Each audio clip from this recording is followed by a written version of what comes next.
ವಿಶಾಲ ಕರ್ನಾಟಕದ ಭೂಪಟವನ್ನು ಹೆಮ್ಮೆಯಿಂದ ನೋಡುವ ಪ್ರತಿಯೊಬ್ಬ ಕನ್ನಡಿಗನು ಧಾರವಾಡಕ್ಕೆ ಬಂದಾಗ ಸಾಧನಕೇರಿಗೆ ಬರದೆ ಹೋದರೆ ಆತನ ಧಾರವಾಡ ಭೇಟಿಯೇ ಅಪೂರ್ಣವಾದದ್ದು.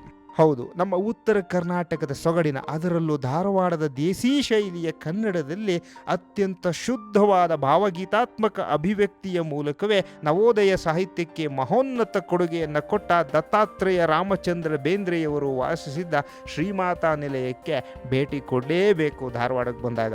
ಅಂಬಿಕಾತನಯ ದತ್ತರು ಜೀವಿಸುತ್ತಿದ್ದ ಸಂದರ್ಭದಲ್ಲಿ ಅವರು ಬಳಸುತ್ತಿದ್ದ ವಸ್ತುಗಳು, ಅವರಿಗೆ ಒಲಿದು ಬಂದ ಸಾಹಿತ್ಯ ಅಕಾಡೆಮಿ ಪ್ರಶಸ್ತಿ, ಜ್ಞಾನಪೀಠ ಪುರಸ್ಕಾರ, ಪದ್ಮಶ್ರೀ ಅಂತಹ ಪ್ರಶಸ್ತಿ ಪತ್ರಗಳನ್ನೆಲ್ಲ ಇಲ್ಲಿ ನೋಡಬಹುದು. ಪಕ್ಕದಲ್ಲಿರುವ ಬೇಂದ್ರೆ ಭವನದಲ್ಲಿ ಅವರ ಜೀವನಕ್ಕೆ ಸಂಬಂಧಿಸಿದ ಅಪರೂಪದ ಚಿತ್ರಗಳನ್ನು, ಪುಸ್ತಕಗಳನ್ನು ನೋಡಬಹುದು. ಒಂದೇ ಒಂದೇ ಒಂದೇ ಕರ್ನಾಟಕ ಒಂದೇ, ಹಿಂದೆ ಮುಂದೆ ಎಂದೇ ಕರ್ನಾಟಕ ಒಂದೇ ಎಂದು ಎಲ್ಲ ಕನ್ನಡಿಗರಲ್ಲಿ ಕನ್ನಡಾಭಿಮಾನವನ್ನು ಬೆಳೆದೆಬ್ಬಿಸಿದ ಮಹನೀಯರ ಮನೆಗೆ ಸಾಹಿತ್ಯಾಭಿಮಾನಿ ಅಲ್ಲದಿದ್ದರೂ ಕನ್ನಡಾಭಿಮಾನಿಯಾಗಿ ಅಂತೂ ಬರಲೇಬೇಕು.